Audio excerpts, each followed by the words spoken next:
Good evening, Dave's throughout here. Going through a couple of games I've played using Swim's They Who Endure deck. I made some small changes by including Kalista and I've really enjoyed playing this deck. I'll leave the deck code in the description and a link to Swim's Budget Endure deck, as this is where I got the deck idea from. Criticism on how I played will be taken on board, so please leave a comment below. This is my first upload and hopefully with more to come. Enjoy the video. To win. So they have the attack token, so they do have some initiative here. So we decided to play the Aristocrat at turn 1. We probably could have got away with just passing turn, to be honest, there, rather than having to play something. There's no pressure at the moment, but we are now beginning to push for some damage.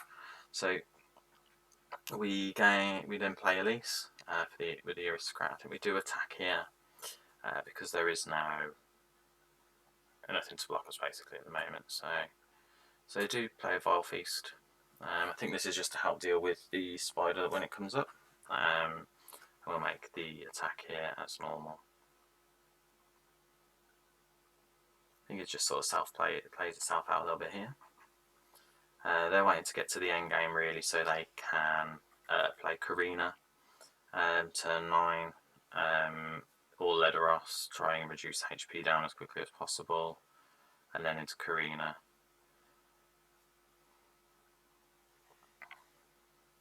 So really start chipping away at them, so they're 17.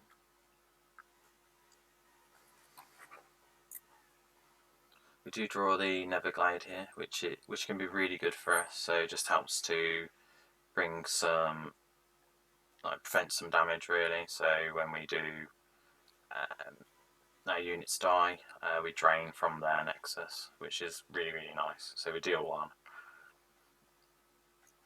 It's like an improved version of the girl that's on a swing. I can't remember her name. If I'm honest, a lot of the card names I'm not going to really remember. But I just remember the effects that they do. As I'm still fairly new to the game, really. So I think we just play the Wraithcaller here, going in Wraithcaller, Mistcaller. I think that should be the optimal line of play there. We do decide to swing first, and I think this was just to try and stop them from doing anything else prior to us attacking, really. I think the optimal play there would have been to have just played the Wraithcaller first and then swung. I mean, to be honest, passing turn 1 and 2 probably would have been absolutely fine, because we weren't up against any kind of aggression here. However, I think that we are just trying to push through as much damage as we can early, so we're not getting to that later stage in the match where Karina and Ledoros become a lot more useful and difficult to deal with. So they play Brood Awakening here, which summons 3 spiders, and any kind of spider gains +1. So we use Vile Feast here to try and stop the Elise from leveling, because if he does swing with the Elise here, we can block with the Wraithcaller. I think I'm just in the initial video here saying about the Neverglade blocking some of the damage there and just sort of healing up and dealing those damage to them. Normally you want to use the Neverglade. It's great for you for sort of like attacking, because obviously your units die and it just deals damage to the nexus. But ideally you want to use it for more healing effects than anything else to try and get you through. So we decide to open attack here with everything, and they decide to use Vile Feast. So we a glimpse beyond the unit. This stops the 1 heal and him gaining a spider, but also, although it destroys our minion, we get 2 draws out of it. So we draw the Atrocity and the Withering Wail here.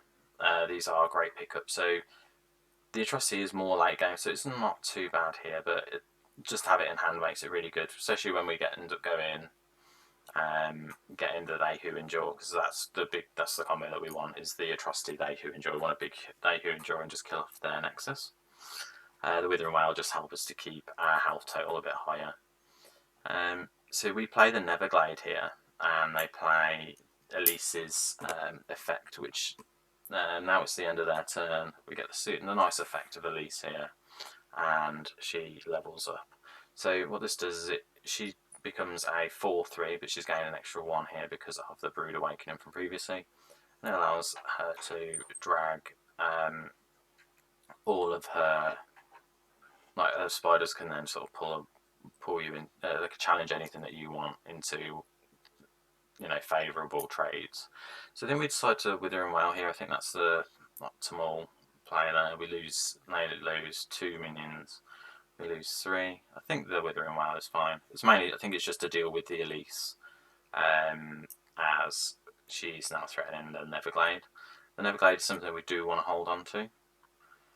I think I also think about using Atrocity on the Wraith Caller onto the Elise, as I feel that might be something that we could do.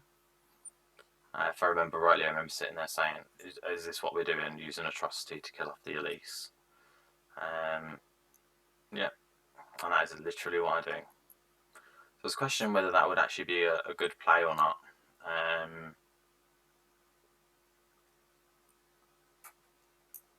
No, just decide to skip it instead, so we don't do it at all. I think in some way I'm sort of hoping that they're going to play something else so we can Wither and Wail. I'm not quite sure. Or we just go in for the Wraith Caller, or we play another Neverglade because we do have the second one in hand. I think there was a question as to whether we should use the Atrocity on the Elise there just so that we can remove her basically, and just keep the Neverglade. Fortunately, they don't do anything else this turn, so they use 7 mana. We have drawn the They Who Endure, which is currently at 9/9. So 8 minions have died so far. And we just want to kind of push damage here, so we can get that They Who Endure down at a high level and just use the Atrocity on the Nexus. I'm pretty certain this is how we do win it in the end. But the fact that we're pushing the damage early is really good. It's just applying more pressure to them, as they're having to deal with the board as well. So they're currently on 9 for their Nexus, and we're still at full. And this would be mainly due to Neverglade. I think throughout we managed to sort of just stave off a lot of damage throughout. They are just looking for the end game here, but I think they want to let us reduce that HP and then play the Karina, or try and sort out try and get some board advantage by playing Karina next turn. Which would be a good plan, because if they do hit 4 spells off the top here, then that's our board wiped. So they play Vi, which is really good. Vi is such a good champion at the moment, so strong. Currently running her in obviously the Vi Heimerdinger deck, which I'm actually having a lot of success with, like more than I've had with the They Who Endure deck. So coming into round 9 now, and we are still ahead at the moment. We do have card advantage along with board advantage. So they play Ledros, which will reduce us down to 10 HP. And I think that They Who Endure in return, because there isn't anything that they can sort of do to respond to this.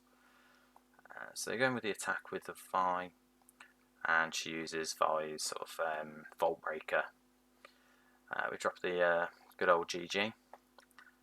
And at this point, regardless of whether they pull the They Who Endure, we do have the Atrocity in hand.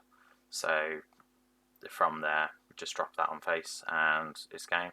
We put the Mistcaller in just in case for any reason we can't do anything, but I think there was, this is 0 mana, there's nothing else they can do.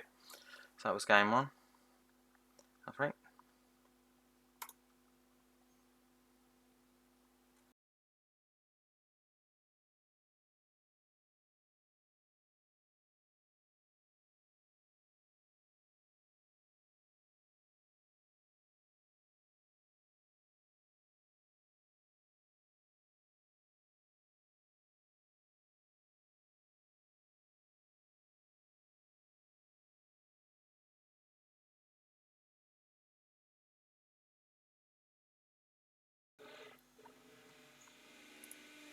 Alright, going into the second game, we are currently up against Aggro Burn, so the idea here is to try and push through the early game and heal through what we can.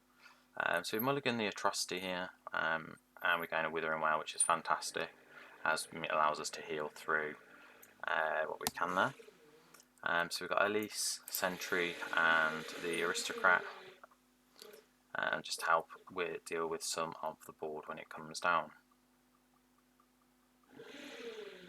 So gaining the They Who Endure here as well also helps for later on. It's not an ideal draw, we'd rather have it late game. So we'll start with the Aristocrat, go on a bit of the offensive, and this also helps us to block any damage that does come through from like the rear guard. Obviously they have played a Precious Pet here, so we won't be blocking that because it has Fearsome. The Caretaker could be pretty good there. If we draw Kalista, we can sort of kill off one of the units here, and pretty much level her up in one go really. So block with the Aristocrat here, just to take off like the extra 1 damage really. Also helps to bring the spiders forward from Elise. I think we go in for the attack here, as we are thinking, you know, he can't block because of Fearsome, but the spider does come up. We do attack with the other spiderling here. I think that's in the hopes that he'll block with a Precious Pet, to be honest.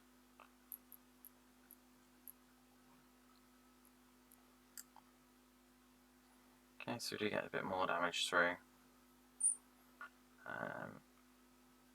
We just continue to play bodies here just to chump block while we can. Just sort of wait until we can use the Withering Wail, which we can do in the next turn.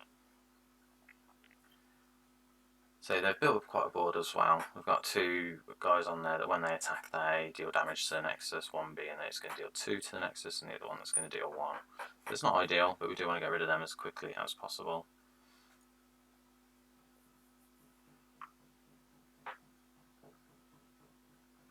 So I think we just replay the further Aristocrat here because we've not left ourselves enough mana to play Withering Wail. And that's what we get for playing the Aristocrat the previous turn. If we'd done this, we would have been able to use the Withering Wail there, which I think actually works out to be okay.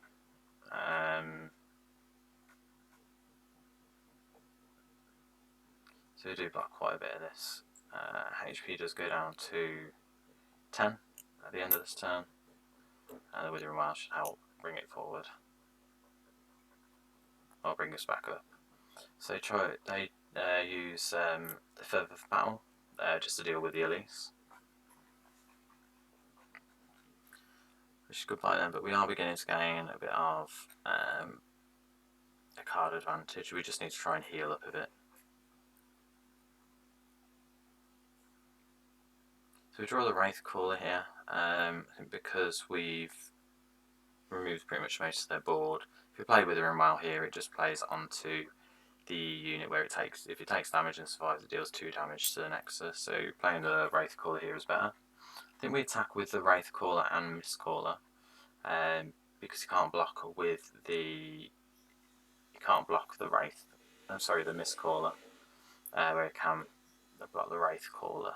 So it's what we kind of want them to do. Otherwise it's taking 6 damage to the face. We just decide to just jump the damage, but we have got bodies on the board now that can deal with his units now. We do draw Kalista, which is a pretty big pickup for us because it allows us then to almost level her up as soon as we take damage here. So we just chump block all of this, and Kalista automatically levels. We put the Wraithcaller in to die first, and the reason for this is that the Wraithcaller will resummon with Kalista when we attack. You know, we can pretty much gain a Mistcaller each time we swing with the Kalista there, so it gives us an extra block. We play the Withering Wail here, just try and gain some HP. And they use Deathblade, or Death Dance I think it is, which deals 1 to everything, so it does bring us down a little bit lower than we expected to. and this is fine. We're pretty healthy, to be honest, at 7, and they've only got 1 card in hand. So Kalista levels here, and we just start going on the assault for the next turn.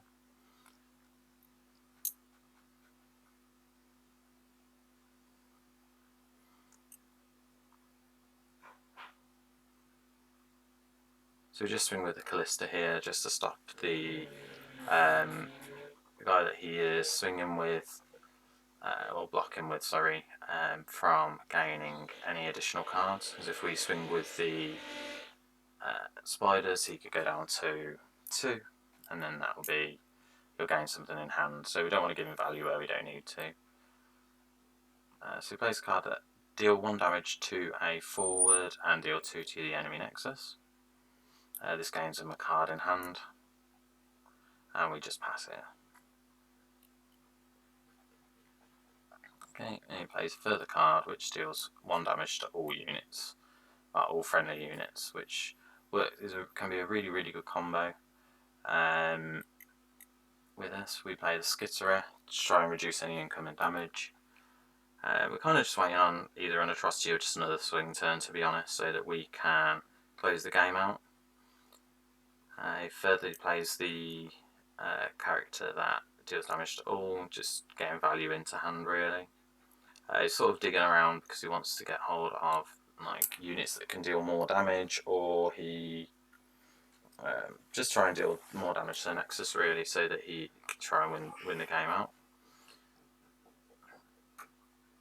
I think we do just chump block all of this because we don't need to worry about wasting units. We are ahead at the moment.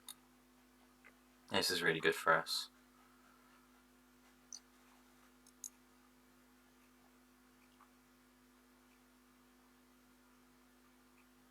So I think I'm just, for some reason, deciding whether we're going to play the Caretaker or not.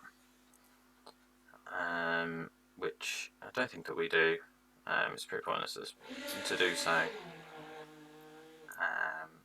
And then we go into our sort of attack phase now. So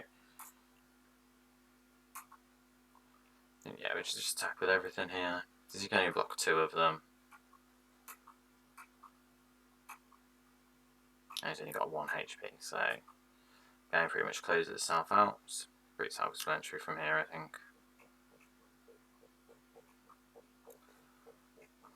And that's that one. That's a good game. That's quite enjoyable.